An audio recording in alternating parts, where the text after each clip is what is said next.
Primer jueves del mes de diciembre, un mes con muchas expectativas, con un montón de actividades, como ya lo hemos visto en los anuncios, todo lo que va surgiendo, la obra de Navidad, fin de año que se viene con todo, el Pancho Fest, y la parte de la comida está buenísima también, obviamente. Pero qué bueno que podamos recordar y aprovechar. Hay algunos que ponen en discusión siempre si la Navidad se celebra, el arbolito. ¿Cuántos ya armaron el arbolito? Qué pecadores. No. Y no, el arbolito sí, el arbolito no, Navidad no, los conejos sí, eso es Pascua, pero igual también viene al punto de decirlo. Toda excusa es buena para predicar el Evangelio, toda excusa es buena para poder presentar que Cristo vino a salvarnos, a darnos una esperanza de vida. Hace un par de semanas atrás habíamos acompañado con la familia a Felipe a uno de los últimos partidos de Spotlight, que la semana pasada estuvimos ahí orando por ellos, festejando juntamente con ellos. Y estaba en la tribunita, ahí donde estábamos mirando el partido, esperando a que terminara el partido anterior para que comenzara el de Felipe. Y de repente veo como a, no sé, tal vez unos 8 metros, entre 5 y 10 metros de distancia, para ser generosos, veo un muchacho y digo, este lo conozco de algún lado, lo tengo visto, ¿quién es?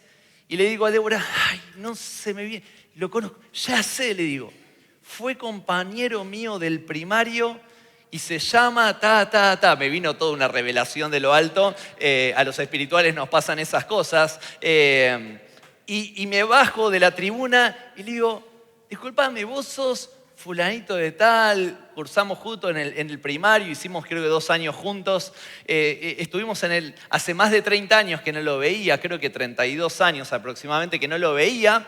Me dice, sí, yo te veo cara conocida, pero no me acuerdo quién sos. Digo, soy Fer Muñoz. Fer, me dice, ¿qué te pasó? No, él enseguida, lo primero que vio fue lo más evidente. Primero me dijo, qué brazos, qué groso que estás. No, después me dijo, ¿qué te pasó en la cabeza? Y eso que todavía no habíamos hablado y me preguntaba qué me había pasado en la cabeza. Obviamente saltó a la luz lo más evidente. Él también estaba feo, sí, así que no era yo solo, él también.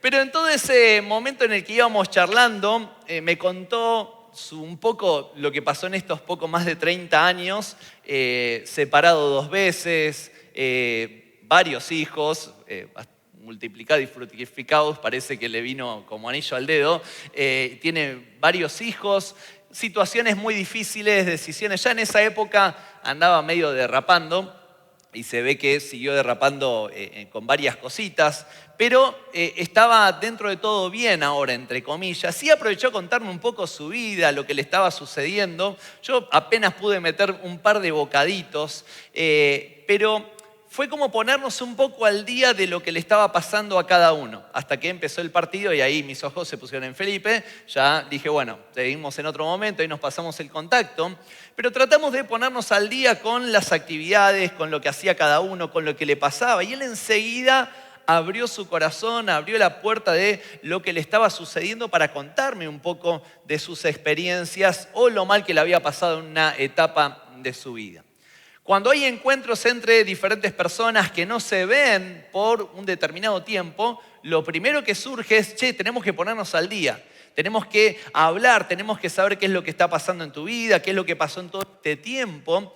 Y de una manera u otra, hay situaciones que son muy significativas y que uno aprovecha para hacer catarsis. Agarro a alguien que me escucha, agarro vuelo y sus oídos son completamente para mí y le hago una catarsis de todo lo que va sucediendo en mi interior. Pero en otras ocasiones hay personas que están tan cargadas, no por situaciones personales, sino por lo que tiene que ver con un grupo, lo que tiene que ver personas amadas. ¿Cuántos aman a alguien? Si te sentaste al lado que dice ser familiar y no levantó la mano, preocupate, ¿sí? Preocupate. Aunque sea la suegra, preocupate. Ya lo decía un profeta hace un tiempo atrás, cuando amas a alguien, ¿no? Ya no me acuerdo después cuando amas a alguien, no, el resto ya no me acuerdo. Gracias, ahí tenemos un pecador que escucha esas canciones. Cuando uno ama, se ve movilizado por lo que le está pasando al otro. Hay veces que llegamos a la iglesia y empezamos a adorar a Dios y nos metemos tanto en un frasco que nos olvidamos de que hay personas que llegan tal vez recontracargados, con 1500 circunstancias difíciles, y pareciera que nos apropiamos a esa canción que dice, solo estamos tú y yo, y el de al lado que lo parta un rayo, ¿no? Lo que importa es mi relación con vos, no me importa lo que le pasa al lado. Y ahora eso no es bíblico. Eso es algo que no manifiesta la palabra. La palabra nos moviliza a estar pendiente de la vida del prójimo, a poder acompañarlo en diferentes circunstancias. Por eso me gustaría, en todo esto que tiene que ver ser movilizado por las personas, compartir un versículo que se encuentra en la carta a los Colosenses, el capítulo 4, versículo 12, es uno solo en primer lugar que vamos a estar leyendo, después vamos a leer otros más. Y dice de la siguiente manera, os saluda Epafras, el cual es uno de vosotros, siervo de Cristo, siempre rogando encarecidamente por vosotros en sus oraciones, para que estéis firmes, perfectos y completos en todo lo que Dios quiere. Esta carta es justamente un encuentro, y este versículo sobre todo manifiesta un encuentro entre dos personas que en alguna oportunidad se habrían cruzado. La está escribiendo el apóstol Pablo, esta carta en su primer encarcelamiento, años 60, 61, 62, hay algunos que dicen también, y le escribe a una ciudad, a una iglesia que estaba en una ciudad que era en Colosas, lo que sería Asia Menor, o hoy se conoce como Turquía. Pero no escribe solamente él, sino que manda un mensaje de parte de alguien, y era el que estaba teniendo contacto en ese momento con Pablo. Ese encuentro entre dos personajes deriva en esta carta y en el contenido de esta carta. ¿Quién es este personaje? Es Epafras. Epafras era aparentemente el pastor de la iglesia que había fundado la iglesia, o era uno de los líderes de la iglesia ahí en Colosas. Se encuentra con el apóstol Pablo, y ahí es donde surge que empiezan a hablar y empiezan a contarse ciertas cosas, y hasta al menos en la carta no nos dicen situaciones personales de Epafras, sino que más bien la carta está hablando acerca de lo que estaba pasando en la iglesia de Colosas.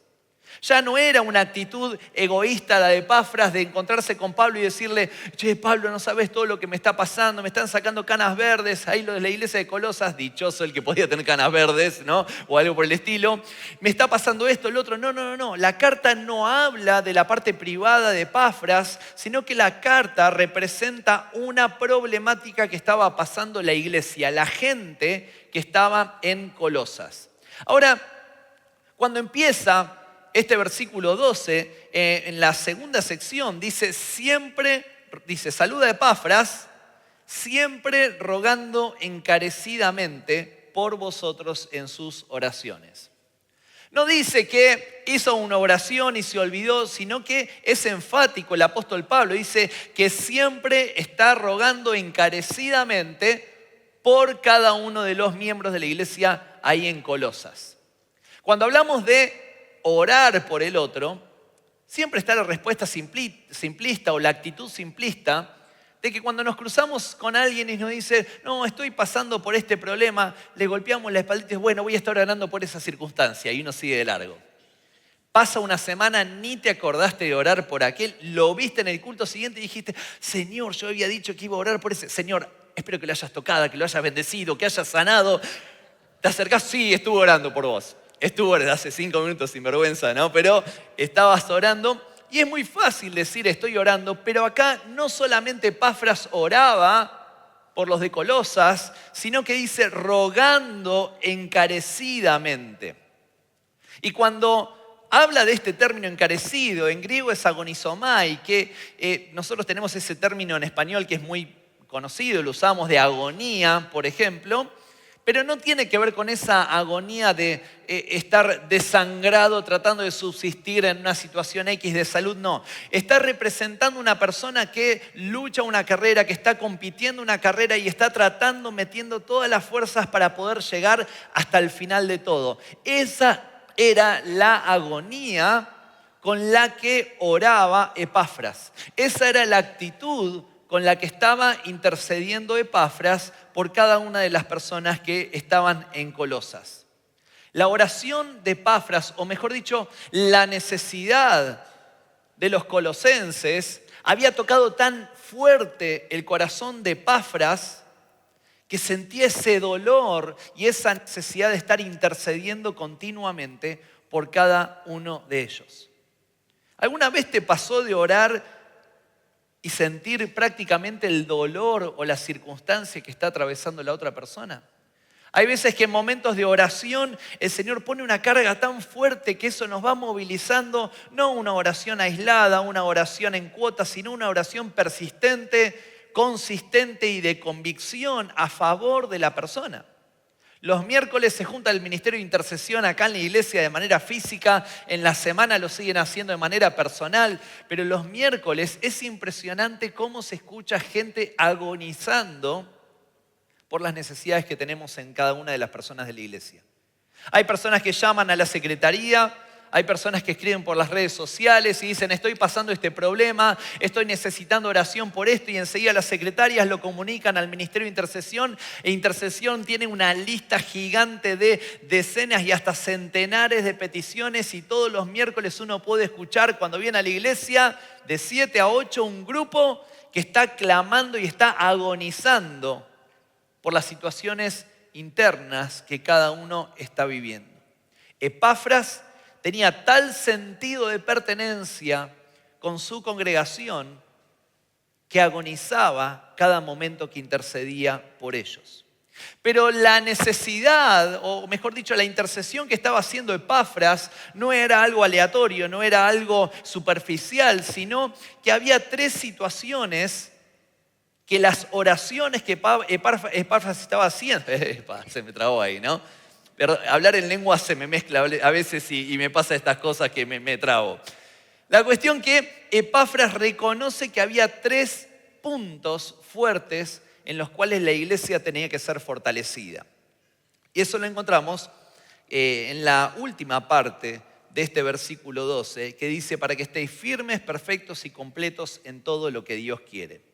Por eso, esta oración de Epafras, en primer lugar, estaba destinada a que cada uno de los colosenses pudieran permanecer firmes. Y eso es lo primero. Pudieran permanecer firmes, la necesidad de estar firmes. Muchas veces en nuestra lista de prioridades de oración ponemos cosas efímeras. Señor, te pido que mañana cuando vaya caminando pueda encontrar el colectivo pronto y no tenga que estar esperándolo como siempre. Salí más temprano, se soluciona un poquitito más rápido y sin oración también. Señor, te pido que le ganemos a San Lorenzo, ¿no? Algo que pasó anoche y lástima, ¿no? Que le ganemos a San Lorenzo y que podamos clasificar directamente para Libertadores. Cosas superficiales y cosas casi imposibles, ¿no? Pero que se mantienen en lo superficial. Ahora, cuando reevaluamos el tipo de peticiones, muchas veces nos damos cuenta que lo que tiene que ver con más trascendencia a veces es lo que menos se ve. Generalmente apuntamos en nuestra lista de intercesión a cuestiones que estamos cotidianamente acostumbrados a observarlas, pero que no tienen que ver con lo tan profundo. En ocasiones es importante detenernos y decir, Señor, ¿qué es lo verdaderamente importante en mi vida? ¿Qué es lo que tengo que estar pidiendo en oración? ¿Cuál es la lista de necesidades que tendría que tener? Vamos a hacer una dinámica cortita de unos breves segundos. Piensen en 5 necesidades por las cuales le pedirían a Dios. ¿Solo 5? Alguno dice, sí, bueno, ahora 5. Piensen en 5. Rápido.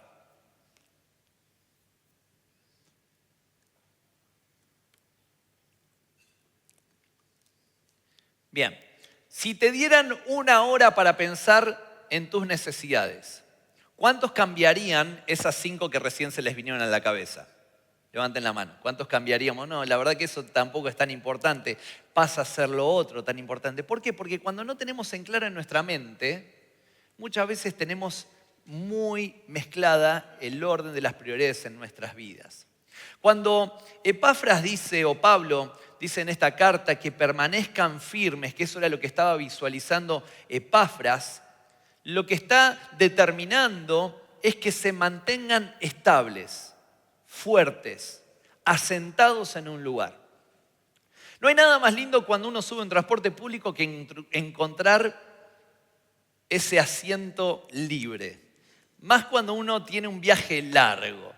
Me acuerdo cuando tenía unos 17 años, trabajaba en Boedo, en los sábados que no estudiaba en el colegio, trabajaba en Boedo y tenía como 1 hora y cuarto de viaje. Tomaba el 165 y me acuerdo que lo tomaba a 1 cuadra y media de mi casa y siempre me subía diciendo, Señor, dame la tierra prometida, dame la tierra prometida.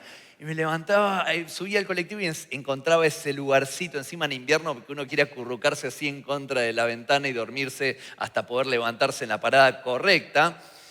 Veía, me sentaba contento, con tanta mala suerte que en la estación de Lomas, cuando tocaba por ahí, siempre subía una embarazada, siempre subía un abuelito, siempre subía alguien que tenía alguna dificultad física.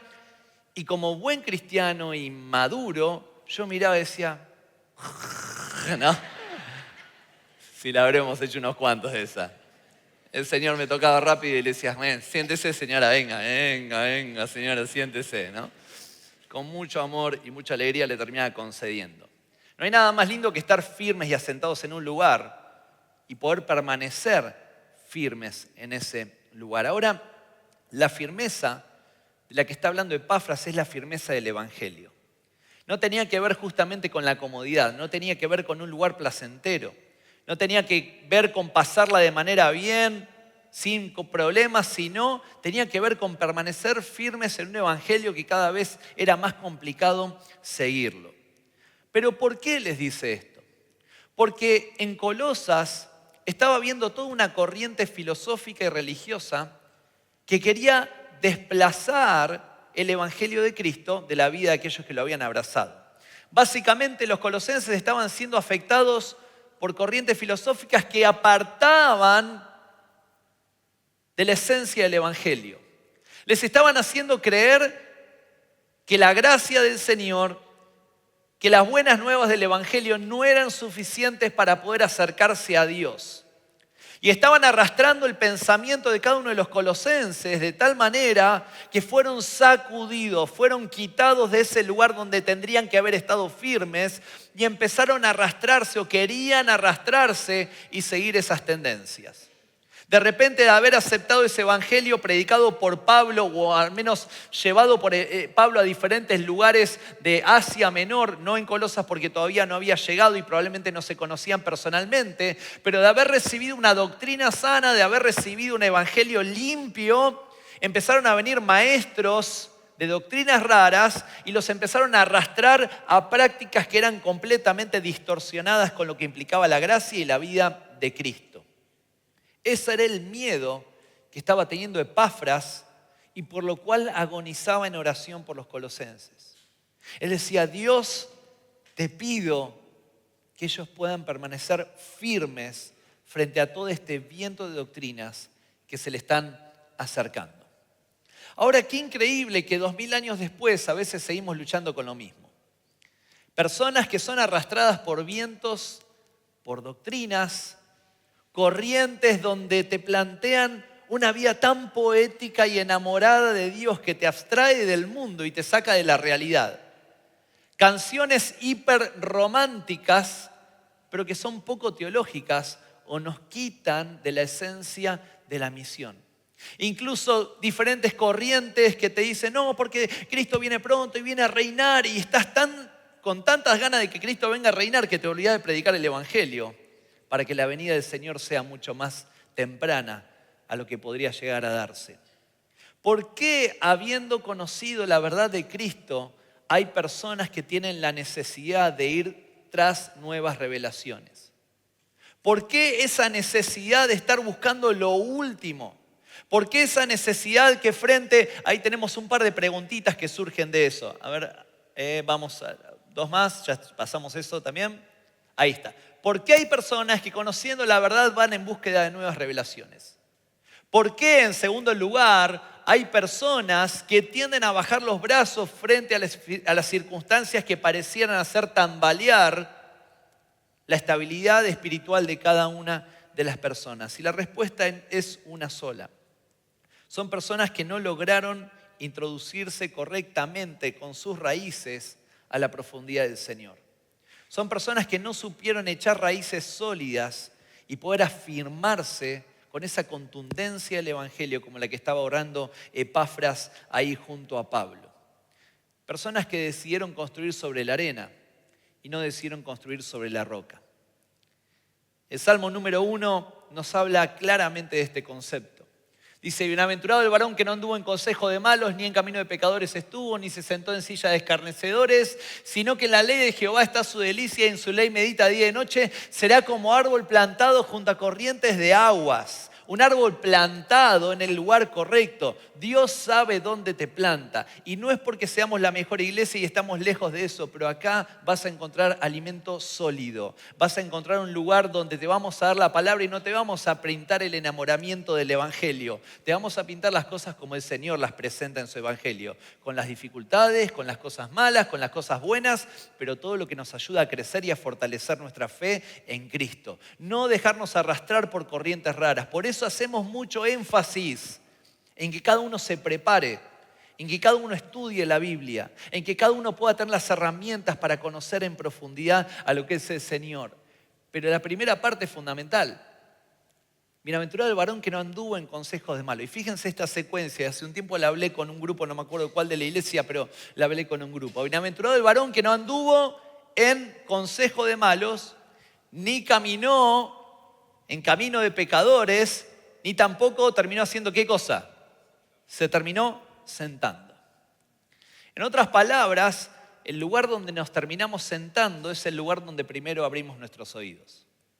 El lugar donde terminamos comiendo es el lugar donde primero alimentamos nuestros oídos. Por eso, si queremos permanecer firmes en el Evangelio, así como Epafras rogaba por los colosenses, ¿qué tenemos que hacer? Aprender a escucharlo del Señor, aprender a escucharlo directamente, escucharlo a través de su palabra, escuchar la palabra del Señor para que eso que haga pueda llevar raíces profundas que nos permitan estar firmes en el Evangelio. La persona que basa su fe en las amistades, que basa su fe en las experiencias, en las expectativas del liderazgo de la iglesia, en las actividades de la iglesia, personas que basan su fe en los beneficios terrenales del Evangelio, son personas que están construyendo sobre la arena, personas que construyen superficialmente. El único lugar donde tenemos que anclar nuestra fe es Cristo, para que frente a las dificultades podamos permanecer firmes. En segundo lugar, y tengo que recontraacelerar porque me quedan 7 minutos y son 8 puntos. No, mentira, son 7. En segundo lugar, la segunda oración que identifica a Epafras de la necesidad de los colosenses es que permanezcan o que sean perfectos. Esa es la segunda necesidad. Ahora mi pregunta es, ¿qué se les viene a la cabeza cuando escuchan la palabra perfección? De repente nos podemos encontrar que se viene a la cabeza eso. Personas son los adolescentes y jóvenes de avance, ¿no? Les saqué una foto ahí casual, fue esto. Pensamos siempre en los estándares terrenales, la estética y todo eso. También podemos hablar de perfección con esto otro, que obviamente eso es prácticamente... No, le están a la hincha de River la que está pasando. Vamos a la siguiente para que no haya discordia. También podemos pensar en lo que los demás pueden puntuar nuestra propia vida, lo que podemos mostrar delante de los demás. Ahora, cuando acá Pablo está hablando acerca de esa perfección, se refiere a la madurez del cristiano, no a la perfección estética, no a la perfección en cuanto a las expectativas de los demás, tiene que ver en cuanto al desarrollo de la madurez de cada uno. Cuando estábamos en el instituto, estaba de novio con Debbie, y yo era medio toxi en el prenoviazgo. En el noviazgo ya no. En el prenoviazgo era toxi. El Señor después me rescató, ¿no? Me rescató el Señor, ¿no? Ahora me acuerdo que en un momento había alguien que andaba dando vueltas alrededor de Débora y a mí no me gustaba nada eso. Yo me iba a estudiar a la facultad y cuando yo me iba, este chabón venía, le invitaba. Y ella es buena, yo siempre digo, el único error de ella fue haberse casado conmigo. El resto es santa, es pura, todo el resto perfecto. Y yo le decía, mirá, este flaco, yo lo conozco, de la otra vida lo conozco, ¿no? Este flaco no. Y ella me decía, no, es re bueno. Y como ella dice, yo no tenía plata para nada en el instituto, entonces el chabón le invitaba a merendar y dice, ¿me van a dar comida? Voy. Dice, ella agarraba vuelo y siempre cuenta eso. Yo decía, este flaco no, y hasta que un día se hartó y me dice, me tenés podrida, me tenés cansada. Así como la ven acá cantando, dirigiendo, tiene carácter la misionera, ¿no? Me tenés cansada, sos un inmaduro, me dice. Amiga, ¿no? Te refuiste ahí, ¿no? Y yo obviamente no iba a querer ser menos, entonces le dije, sí, vos también me tenés cansado a mí. Mentira, por adentro estaba re tranquilo, pero no podía parecer menos. Pero me quedó eso, por eso les decía, fue en ese momento la inmadurez. Después ya el Señor me cambió, pero tenés actitudes inmaduras. Actitudes inmaduras. Y yo hice una lista, la vamos a pasar rapidísima, algunas de las actitudes de inmadurez o muestras de inmadurez. Vive en una eterna niñez o el síndrome de Peter Pan, ¿no? Incapacidad para expresar los sentimientos e inestabilidad emocional. No aceptan los errores, evaden responsabilidades o compromisos. No se trazan metas en la vida. Poca tolerancia a la frustración. Cambio constante de humor. Impulsividad. Algunos estaban, el Señor te está hablando, ¿eh? No, inmaduro. Ya aprovecharon algunos. Ahora vamos a ver algunas características de la inmadurez espiritual, porque no solamente nos quedamos en un aspecto social en eso. Creer que la oración tuerce la mano de Dios, busca siempre una víctima para juzgar, inestabilidad en los compromisos ministeriales, búsqueda constante de respuestas, es el ombligo céntrico, le encanta ser el centro de todo, evita las decisiones y le echa la responsabilidad a los líderes para que le digan lo que tiene que hacer, confunden los dones y la popularidad con el carácter, ¿no? Algunas de las cositas que puede experimentar uno frente a la inmadurez espiritual.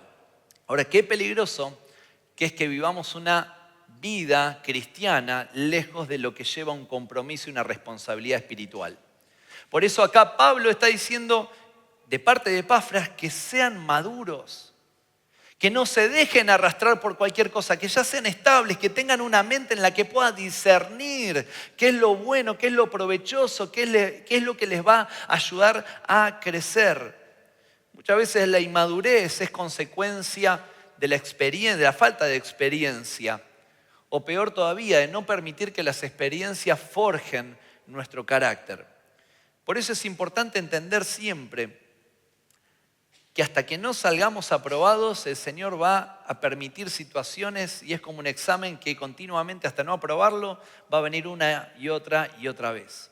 Los discípulos ahí en Mateo capítulo 7 estaban contentos porque Jesús había sanado a un leproso, había hecho milagros de todo tipo, le había sanado hasta la suegra de Pedro, había un montón de cosas, había dado de comer, se sentían victoriosos, recontra competentes ministerialmente. Y Jesús dice, estos están medio todavía verdes, les falta. Los mete en el mar y ahí viene una tempestad. Ahí los empieza a sacudir de nuevo. ¿Por qué? Porque cuando aparentemente Dios termina un trabajo con nosotros, enseguida comienza un nuevo trabajo. La obra del Señor nunca se termina en nuestra vida. Por eso, la conclusión de un trabajo en lo espiritual, en nuestra vida espiritual, siempre va a indicar el comienzo de un nuevo trabajo del Señor con nuestras vidas. Filipenses 1:6 nos da una palabra de esperanza en esto. Que el que comenzó la buena obra, ¿qué va a pasar? Va a ser fiel en completarla. Decirle al que está al lado tuyo, teneme paciencia, Dios no terminó conmigo.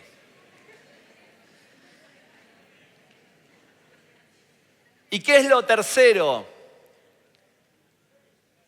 que muestra Epafras en ese diálogo con Pablo?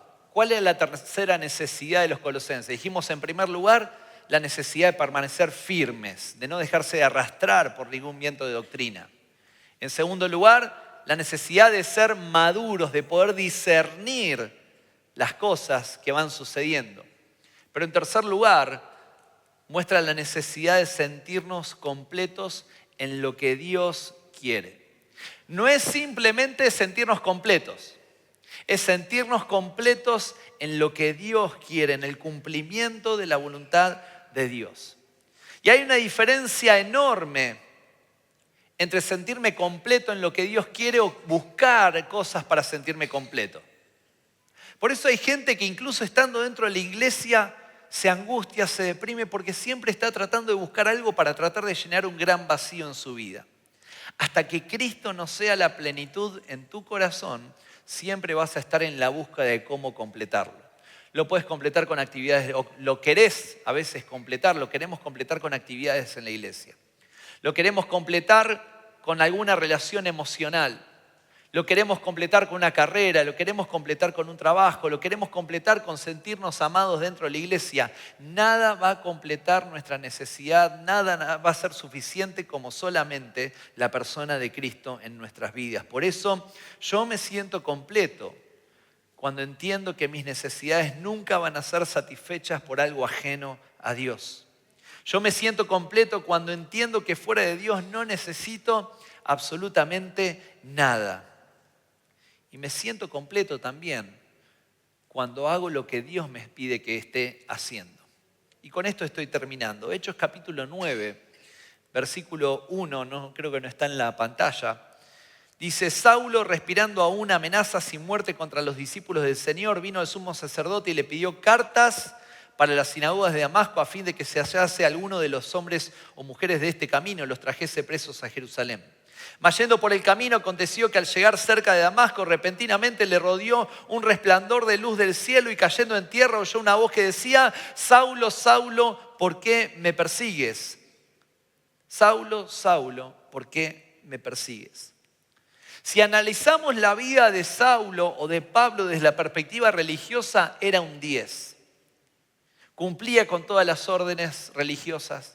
Cumplía con toda la ley, cumplía con todas las exigencias. Él mismo se decía que era hebreo de hebreos, circuncidado el 8º día, seguidor de Dios, seguidor de la religión, una persona fiel a la religión. Pero desde la perspectiva divina, Saulo estaba haciendo las cosas incorrectas. ¿A qué voy con esto?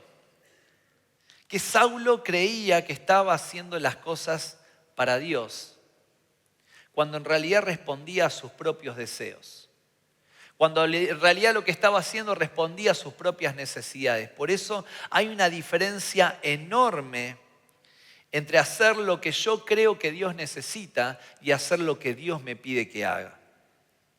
En la vida muchas veces llenamos nuestra agenda para tratar de sentirnos completos haciendo cosas que creemos que Dios necesita. Pero en realidad tendría que ser al revés. Tendríamos que estar a disposición de lo que Dios quiere hacer con nosotros. Y cuando estemos en el centro de la voluntad de Dios, ahí nos vamos a dar cuenta que nos sentimos plenos, porque Él está usándonos simplemente como instrumentos en sus manos. Por eso Jeremías 29:11 dice, porque yo sé los pensamientos que tengo acerca de vosotros, dice Jehová, pensamientos de paz y no de mal, para daros el fin que esperáis.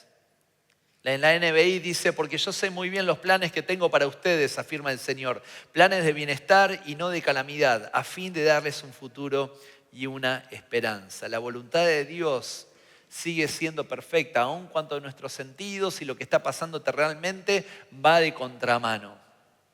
Pero si hay un llamado, hay un propósito, hay una madurez, hay una estabilidad en sus caminos, es donde podemos seguir caminando seguros porque sabemos que todo nos va a acercar cada día más al centro de su corazón. Os saluda Epafras, el cual es uno de vosotros, rogando encarecidamente por vosotros en sus oraciones, para que estéis firmes, perfectos y completos en lo que uno quiere, no, en lo que Dios quiere. Te invito a que cierres tus ojos por unos segundos. Y que puedas meditar en tu corazón cuáles son esas cosas que están atentando en contra de tu vida. Así como Epafras pudo descubrir qué estaba afectando la iglesia de Colosas. Así como Epafras pudo entender de que había amenazas para los hermanos de la iglesia de Colosas. ¿Cuáles son las amenazas de tu vida? ¿Estás arraigado en el Evangelio o simplemente estás parado en una religión? ¿Estás echando raíces profundas que te llevan al conocimiento del Señor o estás tocando solamente la superficie? ¿Estás construyendo sobre la roca o estás poniendo tu casa, tu vida, tu familia sobre la arena? Que podamos estar firmes en un tiempo donde vamos a recibir amenazas de todo tipo. amenazas teológicas, vientos de doctrinas raros, enseñanzas extrañas que nos quitan de la centralidad que es Cristo, es el momento de permanecer firmes, estables y poder decir: Señor, quiero conocerte de tal manera que lo que me puedan decir no va a mover mis convicciones, y que tu gracia es suficiente y que estás pronto en tu venida y que nos vas a llevar a tu presencia y vamos a compartir la eternidad juntamente con vos. Que ningún verso terrenal, que ningún argumento terrenal pueda mover lo que la palabra dice acerca de nuestras vidas. Que podamos estar y ser también perfectos. No de acuerdo al estándar terrenal, sino una persona madura, que podamos discernir qué es lo que está pasando alrededor. Que empecemos a desarrollar la madurez espiritual, tomando los compromisos que tenemos que tomar, priorizando lo más importante, lo que Dios nos está llamando, lo que Dios está pidiendo de nosotros. Pero también que podamos sentirnos completos en todo lo que Dios quiere. Nunca vas a encontrar plenitud si seguís buscando terrenalmente. Solamente la plenitud la encontrás en Cristo. Solamente la plenitud la encontrás en Cristo. Vas a recorrer cielos y tierra y no vas a encontrar nada. ¿Por qué? Porque solamente el Señor sabe los planes que tiene con tu vida. Y cuando descubrís los planes que el Señor tiene con tu vida es donde dejás de buscar en otro lado y empezás a volcarte plenamente en el Señor. Padre, te pedimos, así como lo hizo Epafras por su iglesia, rogamos por cada uno de los miembros, de los asistentes, de la familia de Avance Cristiano, que podamos permanecer firmes, basados en tu palabra, basados en tu voz, que no seamos movidos jamás, que podamos echar raíces profundas en tu presencia, en tu conocimiento. Señor, te pedimos, como Epafras lo rogaba encarecidamente, que podamos ser personas maduras, que podamos crecer, que no nos quedemos como niños espirituales, sino que empecemos a manejarnos como adultos espirituales, con la responsabilidad espiritual que nos aqueja, Señor. Pero también te pedimos que cada uno de los que estemos acá podamos encontrar la plenitud en la perfección de tu voluntad. Que podamos encontrar la plenitud haciendo lo que vos querés para nosotros y no lo que nosotros creemos que vos necesitás. Que podamos encontrarnos con vos así como lo hizo el apóstol Pablo ahí en Hechos 9 y poder quedar deslumbrados por esa voz que sobrepasa la luz del mediodía y que cautiva nuestro corazón. Padre, que esta oración se haga vida en cada uno de nosotros. En tu nombre, Jesús. Amén y amén. Que el Señor les bendiga y que tengamos una excelente semana. Nos vemos.